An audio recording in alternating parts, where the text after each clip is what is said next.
마다들처럼 모범적인 한국교회, 이제는 아버지의 마음을 알아야 한다라는 제목으로 함께 오늘 말씀을 나눠보도록 하겠습니다. 저는 그냥 생각 없이 그냥 느낌대로 제목을 이렇게 지었는데 기도하실 때 제목이 너무 길어서 권사님께 죄송한 마음을 가지고 기도에 참여했는데, 오늘 제가 이렇게 설교의 제목을 정한 이유는 오늘 제가 하고 싶은 말이 이 이야기이기 때문에 주보에 좀 남았으면 좋겠다라는 그 마음을 가지고 오늘 제목을 좀 너무 이렇게 길게 적긴 하였지만 함께 좀 은혜를 나누기 위해서 이렇게 좀 긴 제목을 좀 정해 보았습니다. 오늘의 말씀은 우리가 너무나도 잘 알고 있는 이 탕자의 비유입니다. 탕자의 비유는 교회를 다니지 않는 분들도 탕자가 누구인지 알 정도로 아주 유명한 말씀이 이 탕자의 비유입니다. 오늘 이 말씀이 탕자의 이야기라고 하지 않고 탕자의 비유라고 이야기하는 이유는 탕자가 진짜 실제 존재했던 인물인지 아닌지 알 수가 없기 때문입니다. 그리고 굳이 실존 인물이 아니어도 됩니다. 왜냐하면 비유의 말씀이기 때문입니다. 진짜 그런 사람이 살 수도 있었겠지만 비유라는 말씀이 꼭 실존 인물이 아니더라도 이 비유를 통하여서 어떤 이야기를 쉽게 전달하는 그 교훈의 말씀들을 듣는 청중들이 어떻게 쉽게 이해할 수 있는지 비유로 이야기하기 때문에 실제로 이 인물이 실존했냐 안 했냐 그거는 크게 중요한 게 아닙니다. 그래서 진짜 이 첫째 아들 둘째 아들이 살아 있었나 없었나, 그런 부자가 있었나 없었나, 그게 중요한 게 아니라 이 이야기를 들은 이 내용들을 듣고 예수님께서 어떠한 교훈을 우리에게 하실지 그것을 듣는 말씀이 이 비유의 말씀입니다. 그런데 당시 청중들이 느꼈을 느낌과 지금 우리가 이 시대를 살아가고 있는 이 한국인의 정서로 들어보면은 아마 그때 시절에 살았던 사람들과 지금 우리가 느끼는 이 정서로 보면은 우리가 그때 느꼈던 그 사람들의 감동과 그 짜증남과 화남을 100% 느낄 수는 없을 것입니다. 우리의 경험과 우리의 정서로 이 탕자의 비유를 보면은 어떻게 보면은 참 도전정신이 뛰어난 이 아들이 부모님의 유산을 미리 받아서 탕진하고 다시 아버지께 돌아온 아주 감동적인 스토리가 이 탕자의 비유를 그렇게 느낄 확률이 우리들은 높습니다. 그런데 당시 이 탕자의 비유를 듣고 있었던 이 청중들은 아마 이 둘째 아들의 욕을 다 하면서 예수님의 말씀을 들었을 것입니다.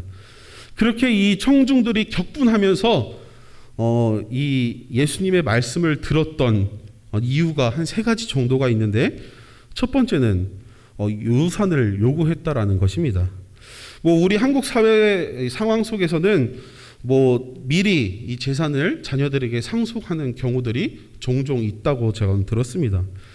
자녀들이 결혼할 때 혼수와 이 집들을 살 수 있도록 미리 이 재산들을 이렇게 상속하고 선물하는 경우가 있다고 제가 들었습니다.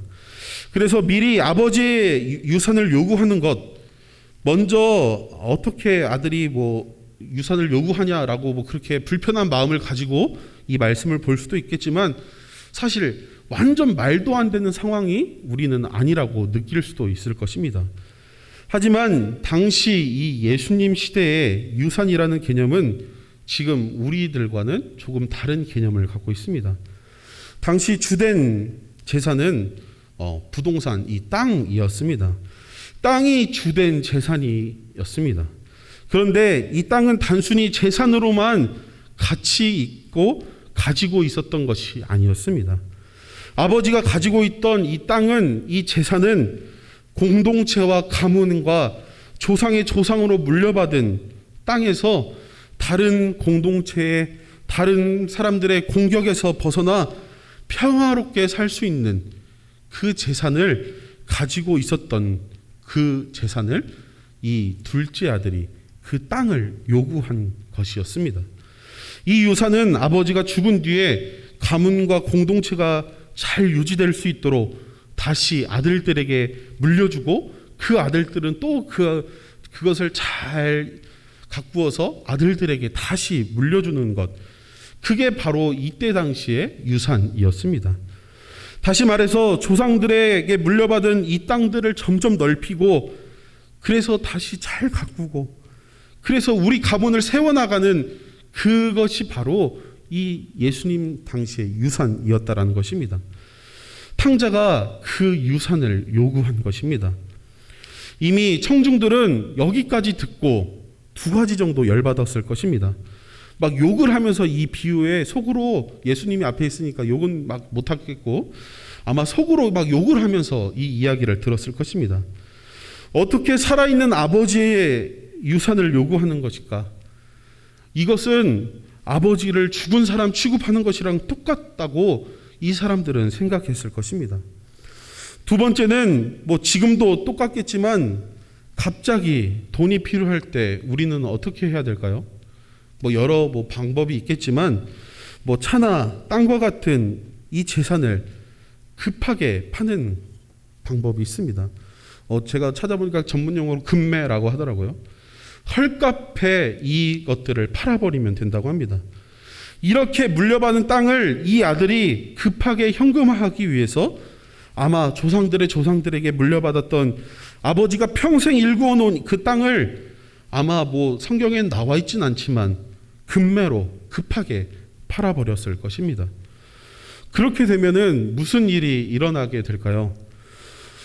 가문과 이 공동체에게 욕보이는 일이 바로 이 금매로 파는 방법이었을 것입니다.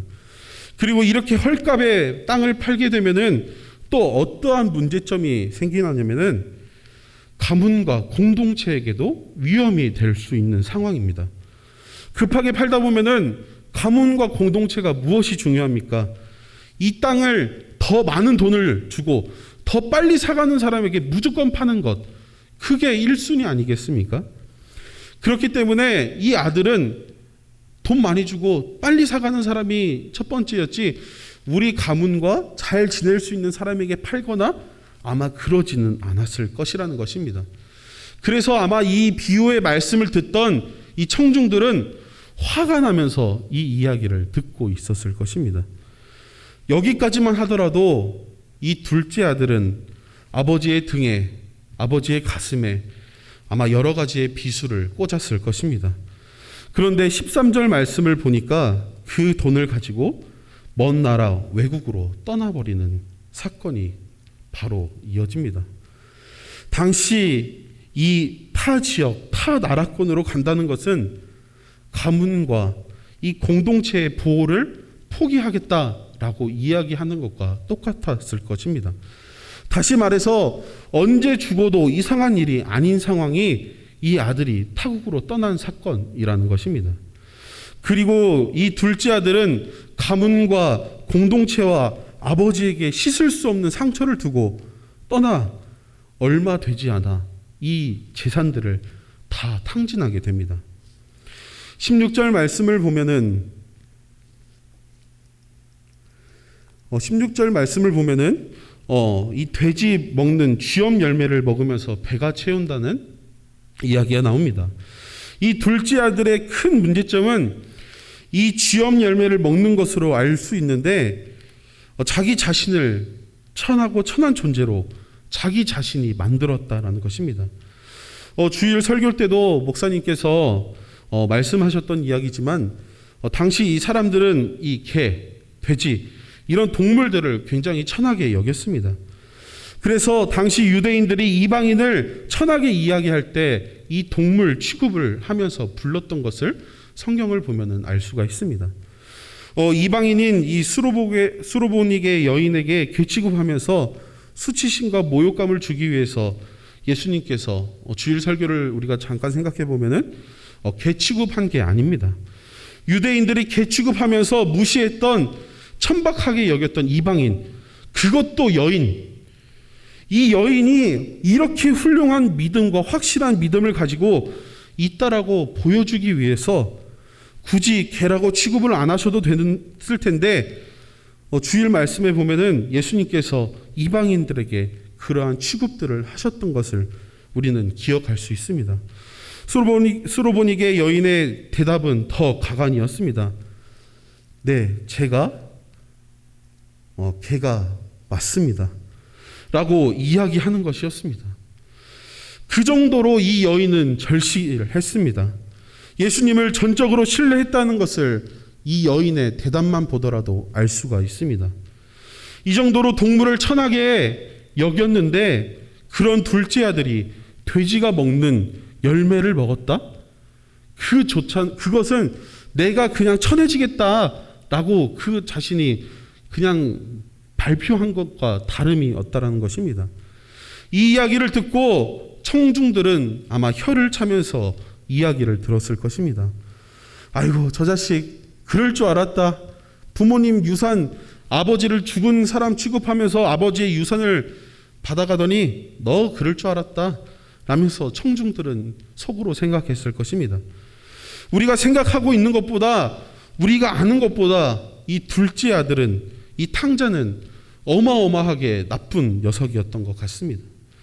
이 탕자의 비유는 이렇게 천하의 나쁜 둘째 아들이 다시 아버지의 품 안에 돌아오면서 아버지가 용서한다, 아버지의 마음이 이렇다라고 결론 내리면은 예수님의 이 말씀의 비유를 반절밖에 이해하지 못한 것입니다.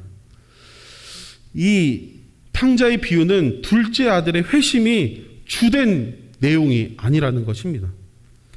탕자의 비유를 보면은 이 15장 11절에서 32절 말씀까지 나옵니다.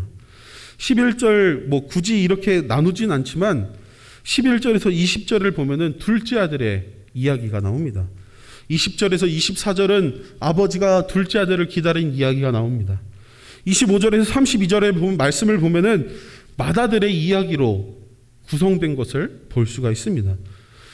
굳이 나누면은, 이렇게 나누는 사람은 없지만 굳이 배역의 중요도를 나눠본다면은 둘째 아들, 이 탕자의 분량은 전체 이 탕자의 비유에서 반절도 채 그 분량이 안 된 것을 볼 수가 있습니다. 그런데 드라마에서 가장 중요한 부분이 어디이죠? 앞에 부분은 화장실 가서 못 봐도 괜찮지만 이 뒷부분은 꼭 봐야 이 드라마를 다 이해할 수 있죠. 이 마지막 부분에 등장하는 사람은 바로 이 맏아들이었습니다. 진짜 주인공이 이 맏아들이었다라는 것입니다. 주인공은 항상 마지막에 등장하는 법이기 때문입니다. 우리는 이 맏아들에게 조금 더 집중할 필요가 있습니다. 예수님께서 비유의 말씀으로 굳이 실존 인물도 아닌 확률이 높은 이 맏아들을 왜 굳이 다 그 감동적인 스토리를, 아버지와 둘째 아들이 만난 그 감동적인 스토리를 하고 난 뒤에 왜 굳이 마지막에 맏아들의 이야기를 했을까? 우리는 조금 생각해 볼 필요가 있다라는 것입니다. 우리는 이 맏아들의 이야기를 너무나도 가볍게 여기고 이 감동적인 스토리에만 우리는 더 집중하고 있었습니다. 그런데 우리가 진짜 집중해야 될 것은 바로 이 맏아들의 이야기입니다. 왜 그러냐면은 이야기를 하신 궁극적인 목표가 맏아들을 하기 위해서, 맏아들의 이야기를 하기 위해서 예수님께서 말씀하신 거기 때문입니다. 오늘 누가복음 15장 1절과 2절의 말씀을 천천히 한번 읽어보도록 하겠습니다. 함께 읽어보도록 하겠습니다. 1절 말씀입니다. 모든 세리와 죄인들이 말씀을 들으러 가까이 나오니, 2절입니다. 바리새인과 서기관들이 수군거려 이르되 이 사람이 죄인을 영접하고 음식을 같이 먹는다 하더라. 예수님께서 말씀을 전하실 때 세리와 죄인들이 들어왔습니다. 그 뒤에 예수님을 좋게 생각하지 않았던 이 바리새인과 이 서기관 그룹에서 야 봐봐라, 예수 저 사람은 죄인들과 이야기하고 죄인들과 밥 먹고 야 별로 질이 안 좋다라니까 하면서 뒤에서 수군수군 거렸습니다. 그때 비유의 말씀으로 예수님께서 이 바리새인과 서기관들에게 하신 말씀이 무슨 비유였냐면은 잃은 양 비유, 드라크마 비유, 탕자의 비유를 통하여서 바리새인과 서기관들에게 학을 띠고 경멸하였던 이 세리와 죄인들이 하나님이 찾으신 그 한 사람이다. 그 귀한 보물이다. 경멸할 정도로 가문과 공동체에게 죄를 지었던 용서받지 못할 이 둘째 아들도 하나님 아버지는 오늘도 찾고 기다리신다. 라고 이 누가복음 15장 전체를 통하여서 예수님께서 이 바리새인과 서기관 그룹들에게 이야기하고 있는 장면입니다. 다시 말해서 이 탕자의 비유에서 탕자는 둘째 아들만 진 것이 아니라는 것입니다. 아주 성실하게 일했던, 아버지께 충성을 다했던 이 맏아들도 크게 다르지 않다라는 것을 이 바리새인과 서기관들에게도 말씀하고 싶었던 것입니다.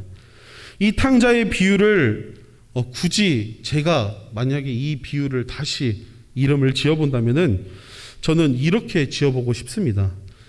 되찾은 아들과 되찾아야 하는 아들. 왜 이렇게 성실하고 어디 가지도 않고 착한 맏아들이 무엇을 찾아야 될까라고 궁금하실 텐데, 오늘 본문 25절에서 32절의 말씀을 보면은 맏아들도 사실 별반 다를 것 없는 삶을 사는 것을 우리는 볼 수 있습니다.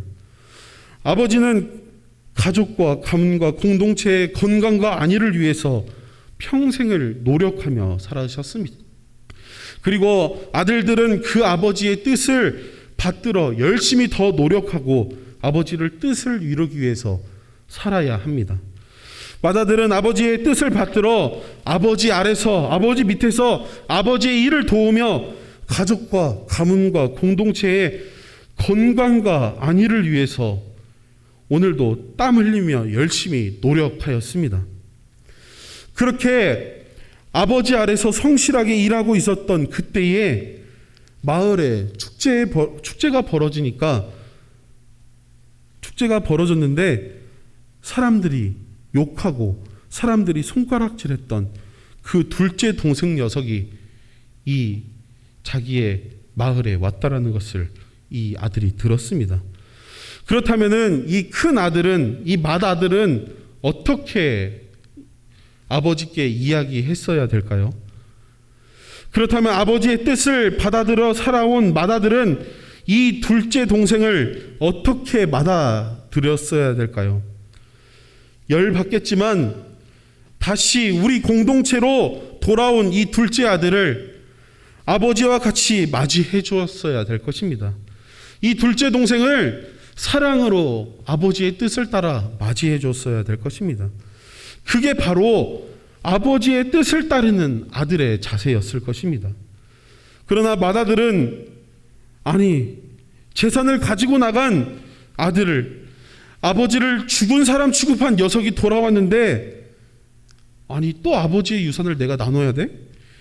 열심히 일했는데 집 나간 동생보다, 나보다 집 나간 동생을 더 사랑하나? 맏아들의 심정은 이 성경에 나와 있진 않지만 이 여러 가지 복잡한 이 심정들이 맏아들에게 있었을 것입니다. 예수님께서 굳이 탕자의 비유에서 맏아들의 이야기를 마지막 부분에 생각보다 긴 분량으로 말씀하신 이유가 어디 있을까요? 예수님께서는 둘째 아들이 무슨 사고를 치고 무슨 일을 통하여서 무슨 잘못을 했는지 사실 그렇게 별 관심이 없으십니다. 모든 사람이 다 손가락질한 잘못을 할지라도 맏아들아, 너는 네 동생을 받아줄 수 있니? 아버지는 둘째 아들이 다시 받아줬다고 사람들이 손가락질을 하더라도 나의 뜻을 받들어 나의 일을 도우며 성실하게 일했던 나의 맏아들아, 너는 사람들이 다 욕해도 네 동생을 받아줄 수 있니? 받아주면 안 되니? 라고 물으신 것입니다. 그 둘째 동생을 다시 받아주고 다시 우리 가문과 공동체의 건강과 가족의 건강과 안위를 위해서 다시 열심히 노력해보면 안 되겠니? 라고 물어본 그 말씀이 이 탕자의 비유의 진짜 말씀이라는 것입니다. 아버지의 마음은 그런데, 아버지의 뜻은 그런데 너는 어떠니? 아버지의 뜻대로 살아줄 수 있니? 라고 당시 예수님의 설교를 듣고 있던 청중들에게 예수님이 진짜 탕자의 비유를 통해서 말씀하고 싶은 것은 아버지의 뜻대로, 하나님의 뜻대로 너 살아갈 수 있니? 라고 물어보신 것입니다. 세리와 죄인들이 예수님의 설교를 듣기 위해서 찾아왔을 때 뒤에서 욕했던 이 바리새인과 서기관들에게 너희 바리새인 서기관들, 너희는 첫째 아들이야. 너희들이 세리와 죄인들, 죄인이라고 욕하고 손가락질할 때 이 둘째 아들처럼 너 대했지? 진짜 아버지 가슴에 못을 박은 사람은 너희 첫째 아들, 너희들이야. 너희들이 아버지 가슴에 대못을 박았어. 라고 이야기한 비유가 오늘 이 탕자의 말씀이라는 것입니다. 둘째 아들 때문에 가슴 아파하는데 거기에 입을 대빨 내놓으면서 나를 위해서 염소 새끼 하나, 고기 반찬도 안 줬잖아요 라고 불평하는 이 아들이 진짜 아버지의 마음을 모른다고 말씀하신 것입니다. 이 이야기를 들은 바리새인과 서기관들의 마음은 어땠을까요? 아마 쥐구멍에라도 숨고 싶은 마음이었을 것입니다. 99마리 양보다 한 마리의 양을 더 찾는데 수고와 열심을 하여라. 잃어버린 드라크마를 찾은 기쁨을 함께 나누어라. 집 나간 아들이 돌아올 때 사랑으로 맞이해줘라. 아니, 우리의 생각으로는 한 마리 찾다가 99마리가 도망가면 어떻게 할 건데, 잃어버린 한 드라크마를 찾아서 그 기쁨으로 파티를 열면은, 아니 그 드라크마보다 더 많은 돈을 쓸 것 같은데 이게 맞아? 성실한 첫 번째 아들만 억울한 거 아니야? 라고 이 비유의 말씀을 들으면서도 우리가 생각이 들 수도 있겠지만, 진짜 이 비유를 통하여서 하나님께서 또 예수님께서 하시고 싶었던 말씀은 하나님의 마음은 그게 아니라는 것입니다. 지금 한국 교회도 한번 이 하나님의 마음을 가지고 생각해 보았으면 좋겠습니다. 지금 한국 교회는, 우리 교회를 포함한 이 한국 교회는 위치와 신학적인 역할 보면은 정말 엄청난 위치에 올라와 있는 것을 제가 실감을 합니다. 한국 교회에 해외 선교를 보내는 이 선교사님들을 파송하는 이 역할, 정말 한국 교회가 엄청난 역할을 하고 있습니다. 또 많은 저명한 신학자들이, 외국 신학자들이 한국에 찾아와 강연하고 그 한국 사람들과 함께 이야기 나누며 하는 그러한 모습들을 볼 때, 와, 진짜 한국 교회 너무나도 대단하다. 그 위치와 위상들을 제가 눈으로 경험할 때는 너무나도 정말 신기할 수준인 것 같습니다. 그런데 이렇게 세계적으로 유례 없이 성장하였고 정말 많은 학자들과 많은 똑똑한 사람들이 질비한 이 한국 교회에 10여 년 전 이상부터 한국 교회의 위기라는 이야기가 흘러나오고 있습니다. 어떤 사람은 한국 교회가 세속적인 가치에 돈을 쫓다 보니까 한국 교회의 위기가 왔다. 설교가 좋지 않아서 위기가 찾아왔다. 교회가 상공 위주로 가기 때문에, 상공에 그 목말라 있기 때문에 교회의 위기가 왔다. 둘째 아들 관점에서 사람들은 둘째 아들이 그렇게 했으니까 망한 거야. 나는 그 관점을 가지고 한국 교회의 위기를 이야기합니다. 저도 그렇게 볼 수도 있다고 생각합니다. 그런데 오늘 말씀을 비춰보면은 한국 교회의 위기는 그런 데서 온 것이 아니라고 저는 생각이 듭니다. 하나님의 관점에서는, 예수님의 관심에는 둘째 아들이 뭘 잘못했고 뭘 했는지, 세속적인 가치를 쫓았는지, 교회 성장을 위해서 쫓았는지, 돈을 위해서 쫓았는지, 하나님의 관점에서는, 예수님의 관심에서는 그것들은 별로 관심이 없다라는 것입니다. 하나님의 관점, 예수님의 관심은 다시 그 아들이 돌아올 수 있는가 없는가, 그곳에 초점이 있었습니다. 돈을 다 탕진했는데 부모를 욕보이게 했는지, 그런 것들은, 그런 주변의 시선들은 전혀 중요하지 않았다라는 것입니다. 이 아들이 언제 다시 돌아올까? 다치지는 않았는가? 나쁜 생각은 먹지 않았을까? 이런 걱정뿐이었다라는 것입니다. 물론 한국 교회가 이러한 잘못된 생각과 가치관들을 쫓는 교회들도 존재는 합니다. 하지만 사실 정말 열심히 살고 열심히 예배를 드리고 하는 그런 교회들이 대부분 한국 교회들입니다.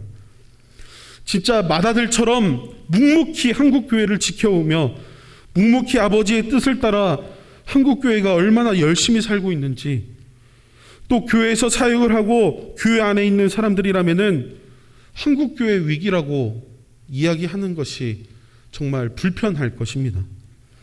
얼마나 대단하고 노력하며 밤낮으로 노력하는지 이 코로나 가운데에서 작은 교회들도 이제는 온라인으로 예배를 드릴 수 있는 예배를 갖추며 교회들이 정말 십시일반 도우고 함께 카메라를 빌려주면서 함께 영상을 촬영하면서 그런 교회들의 이야기를 들었을 때 와, 정말 얼마나 땀 흘리고 노력하는지, 교회들이 한국 교회가 얼마나 노력하고 있는지 모릅니다.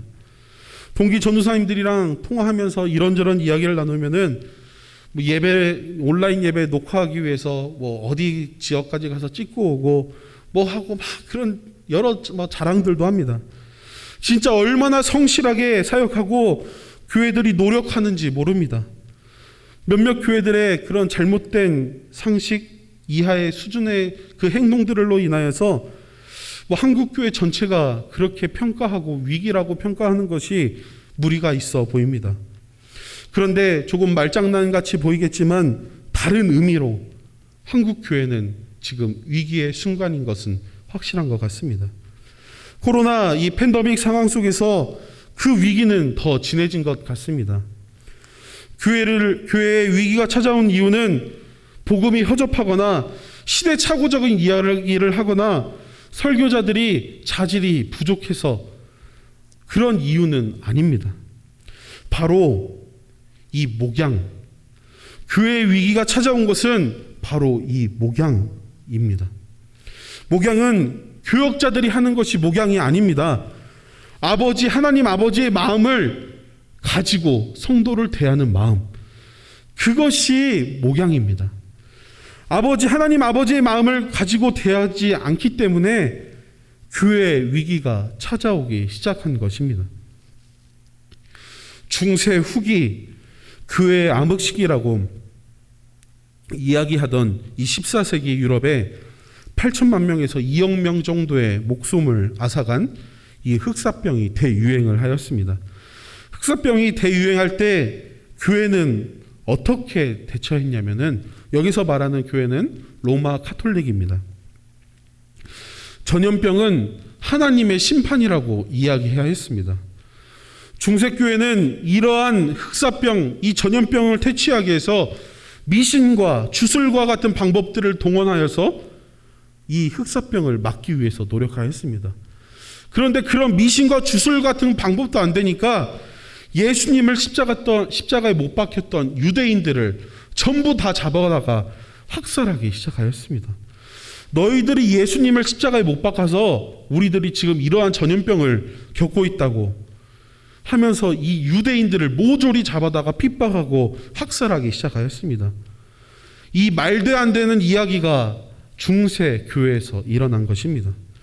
또 돈으로 죽은 사람들의 죄를 면제시켜준다는 목적으로 교회가 돈을 받기 시작했습니다. 교회가 폭력과 말도 안 되는 상황들로 이 전염병을 대처한 것입니다. 그 결과 어떻게 되었습니까?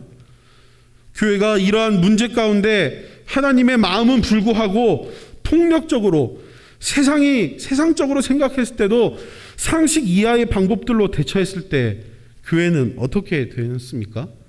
중세 교회가 분열하게 되었습니다. 그리고 곳곳마다 종교 개혁이 일어났습니다. 그렇다면은 이 종교의 분열이 온 이 대처 방법 이후에, 종교 개혁 이후에는 이 흑사병, 이 전염병을 어떻게 대처했을까요? 사실 종교 개혁 시기에는 흑사병이 이 중세 시대보다는 약간 소강 상태였습니다. 이 중세교회보다는 약간 심하지 않은 상태가 이 종교개혁 시대의 상황이었습니다. 그래서 뭐 비교 대상이 되지 않는다고 이야기하지만 아직도 많은 사람들이 매일매일 사람들이 죽어나가고 있던 시기가 이 종교개혁 시기와 맞물려 있었습니다. 이렇게 길어진 이 전염병 사태에서 로마에서 제시한 방법이 3가지가 있습니다. 그 방법들은 무엇이었냐면은 확진자와 접촉하지 않기, 그리고 버리고 도망치기. 이 3가지의 방법을 로마에서 제시하였습니다. 흑사병이 걸린 확진자들이 있으면은 접촉하지 말고 그 사람을 버리고 그 지역을 도망쳐라. 지금 저희가 가지고 있는 이 사회적 거리두기와 같은 방법으로 아마 이러한 방법을 가지고 여러 가지 방법들을 다 고민해 보다가 접촉하지 말고 버리고 도망치라는 방법들을 생각해낸 것 같습니다. 그리고 몇백 년 동안 흘러도 수그러들지 않는 이 흑사병 가운데 더 이상 안 되니까 버리고 도망치라고 이야기한 것입니다. 그런데 그렇게 정부에서 버리고 도망치라고 이야기했을 그 상황에 예수 믿는 그리스도인들은 어떻게 이 사람들을 목양했는지 아십니까? 그곳에 남아서 그 흑사병 걸린 사람들을 돌보기 시작하였습니다. 병에 걸린 그 사람을 그 지역을 버리고 그 지역을 떠나버리면은 그 확진자는 100% 죽는 것입니다. 그런데 그때 예수 믿는 그리스도인들이 남아서 그들을 돌보고 먹을 것을 주고 전염병 가운데 그들을 목양해야 했습니다. 하나님의 마음을 가지고. 그들이 멍청해서 확진자와 맞닿으면은 자신도 걸릴 확률이 높다라는 것을 몰라서 그들을 돌본 것이 아닙니다. 하나님의 마음으로 그들을 돌본 것입니다. 그렇지 않으면 죽기 때문입니다. 또 종교개혁자들은 흑사병을 통해서 죽은 사람들을 안타까워하며 더욱더 목회적으로 사역하는 것을 이 책을 보면 알 수가 있습니다. 그들의 장례를 집례하고 교회가 목양적인 일들에 힘썼습니다. 당시 흑사병으로 죽는 사람은 장례고 뭐가 없습니다. 그냥 놓고 도망치는 것이기 때문입니다. 그렇게 놓고 도망치는 것은 양반이고 그것도 안 된다 싶으면은 그 집을 전체 불살라버리고 불태워버리고 도망쳤습니다. 이 사람의 장례조차도 못 해주고 그 흑사병이 심하면은 불로 태워서 죽여버렸습니다. 그런데 그들을 위해서 교회들이, 종교개혁자들이 그들의 흑사병 걸린 그 사람이 죽었으면은 그 사람들의 장례를 집례하고 목양하였습니다.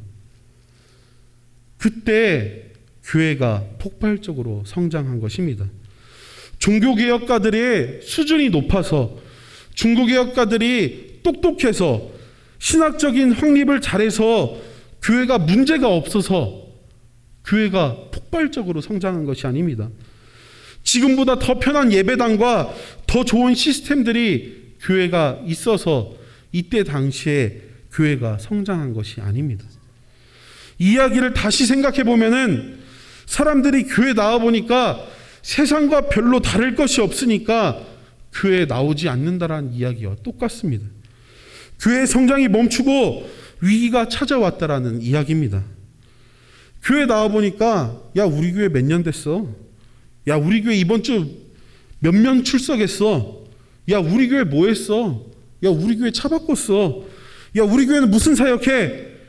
이런 것들이 교회의 자랑이었다는 것입니다. 교회의 정체성은 이러한 자랑이 아니랍니다. 아닙니다. 아버지가 맏아들에게 부탁한 것처럼 나의 마음을 알아주면 안 되니? 라는 그 말을 우리 한국교회는 기억해야 될 것입니다. 하나님 아버지의 마음으로 그 마음을 알고 목양해야 될 것입니다. 정말 우리 화곡중앙교회 성도님들을 뵈면은 정말 대단하신 것 같습니다. 정말 예배 자리에 나오기 위해서 항상 노력하시는 모습들, 그 모습들이 항상 정말 가슴에 감동으로 다가옵니다. 그리고 매주 온라인 예배 저는 뒤에서 이렇게 컴퓨터로 보고 있으면은 몇 명이 동시에 시청하는지 언제 들어오는지 그것들이 쭉 보는데 항상 우리 교회 이 온라인 예배를 보면 11시 예배를 보면은 거의 모든 성도님들이 다 들어오셔서 이 예배에 참석하는 모습들을 보면서 와 정말 우리 교회 정말 성실한 맏아들 같이 든든한 교회구나 라는 것을 느낄 수 있었습니다.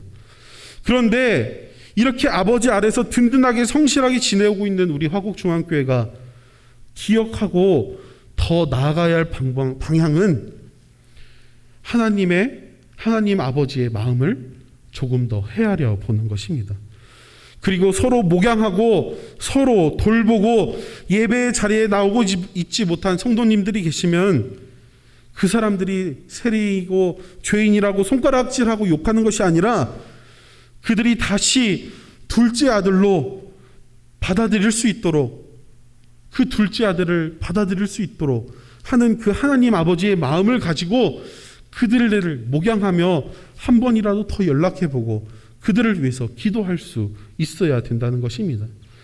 거의 2년째 얼굴도 못 본 성도님이 계신다면은 온라인 예배는 잘 드리고 있는지 전화라도 한번 하는 것이 그것이 하나님의 마음을 닮은 맏아들의 역할이라는 것입니다. 오늘 탕자의 비유를 통하여서 우리 교회가 또 한국 교회가 나아가야 할 방법을 한번 고민해 보았습니다.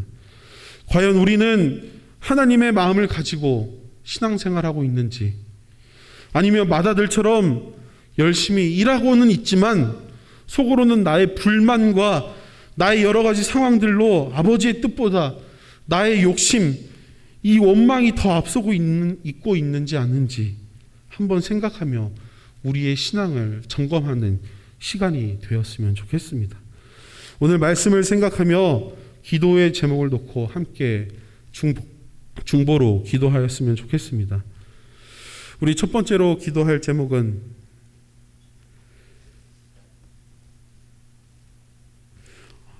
맏아들, 이 한국교회 화곡중앙교회에 행하신 하나님 아버지의 말씀을 우리가 알게 해달라고 함께 중보하며 기도하였으면 좋겠습니다.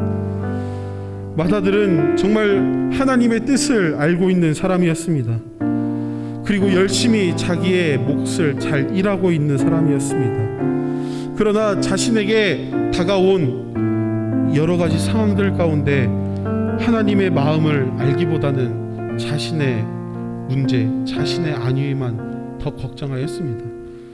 우리가 과연 이 맏아들처럼 그렇게 신앙생활하고 있지 않은지 한번 고민하며 우리의 신앙을 점검하며 하나님 맏아들에게 향하신 하나님 아버지의 마음을 우리가 이 시간 알게 해달라고 함께 기도하기를 원합니다. 다 함께 기도하시겠습니다. 사랑하는 하나님, 맏아들에게 향하신 우리 한국교회와 화곡중앙교회에게 향하신 하나님의 마음을 우리가 이 시간 알기를 원합니다. 하나님, 우리의 욕심과 우리의 불만과 우리의 사정을 통하여서 하나님의 마음보다 하나님의 뜻보다 우리의 마음을 더 내놓고 더 나아가고 있지 않은지 이 시간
기도할 제목입니다.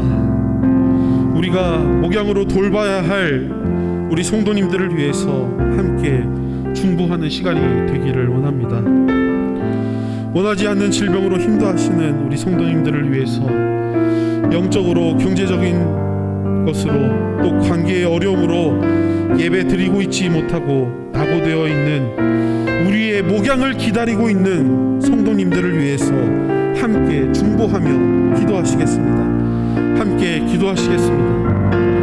사랑하는 하나님, 하나님의 마음을 알아 우리가 목양하며 정말 하나님의 마음을 가지고 성도들을 돌보며 이 시간 함께 성도님들을 위해서 우리의 동역자들을 위해서 함께 기도하며 나아갑니다. 하나님, 이 중보하고 나아가는 이 기도의 시간대 하나님께서 크신 능력과 위로의 역사를 허락하여 주시옵시고 원하지 않는 질병으로 힘들어하시고 또 여러 노안으로 힘들어하시는 우리 성도들을 위해서 기도합니다. 또 영적으로 또 여러 가지 경제적인 상황들로 인하여서 어려움을 겪고 있는 우리 성도님들도 계십니다. 하나님, 그들의 마음을 다 알지는 못하겠지만 하나님, 그들의 정말 신음소리를 들어주시옵소서. 그들의 마음을 붙잡아 주시옵소서.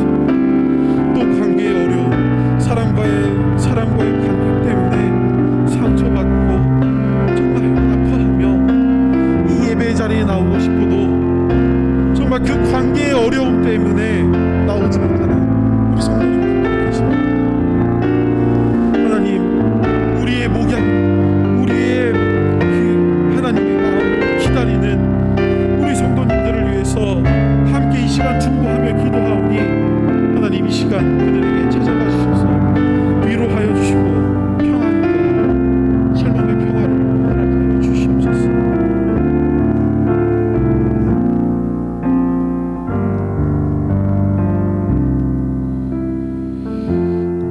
함께 우리 세 번째 기도의 제목을 함께 나눴으면 좋겠습니다.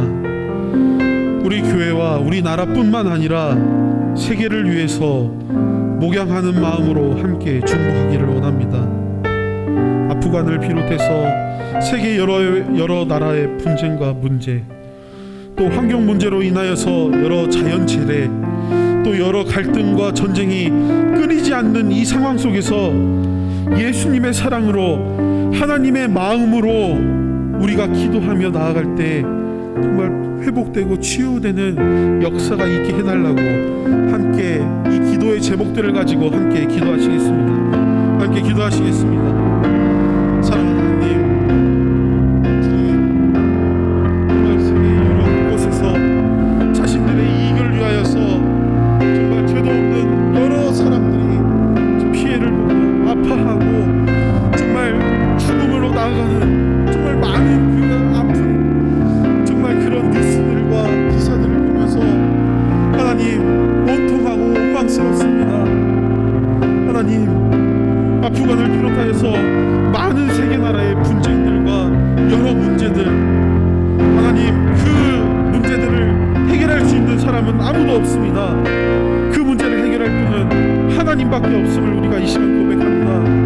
하나님, 이 시간 회복시켜 주시옵소서. 주님, 빨리 그 여러 문제들이 주님 안에서 선하게 해결될 수 있도록 주님 붙잡아 주시옵소서. 그 문제는 우리가 할 수 없습니다. 정말 하나님밖에 하실 수 없습니다.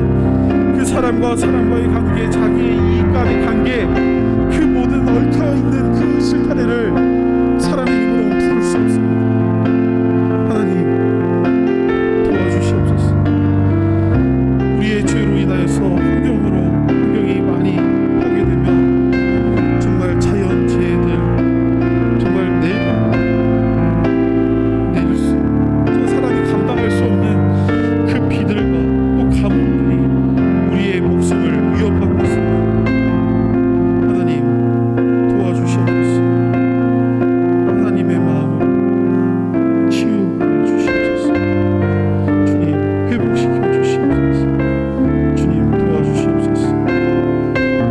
주님, 우리와 함께하여 주시옵소서. 마지막으로 나 개인의 문제에 대해서 함께 목양하는 마음으로, 하나님의 마음으로 나의 문제에 대해서 기도하며 나아가길 원합니다. 함께 하나님, 정말 언제나 아버지와 함께하는 이 마다들에게도 문제가 존재하는 것을 우리가 발견합니다. 우리가 매일 예배드리고 하나님 앞에 나와 있지만 우리 안에도 문제가 있음을 하나님 고백하며 나아갑니다. 나의 문제를 아버지께 구하며 그 문제를 해결받을 수 있게, 아버지의 마음을 시원하게 해드릴 수 있는 그런 아들이, 그런 자녀가 될 수 있게 해달라고 이 시간 나 개인을 위해서 함께 기도하시겠습니다. 기도하시겠습니다.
사랑하는 하나님, 오늘 우리가 잘 알고 있는 이 탕자의 비유를 통하여서 바다들을 향하신 하나님의 마음을 한번 생각해 보았습니다.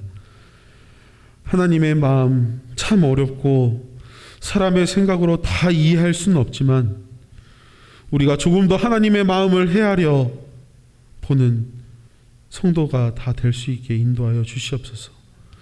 성도를 돌보고 조금 더 하나님 앞에 나아가는 귀한 첫걸음을 이 시간 시작하오니 하나님, 우리가 이 일들을 잘 할 수 있도록 우리에게 능력을 더하여 주시옵시고, 우리가 하나님의 마음을 알고 우리가 그 마음을 통하여서 정말 이 한국교회와 이 화곡중앙교회를 더 든든히 세워가는 우리 마다들과 같은 우리 성도님들이 다 될 수 있게 성령님 언제나 역사하여 주시옵소서.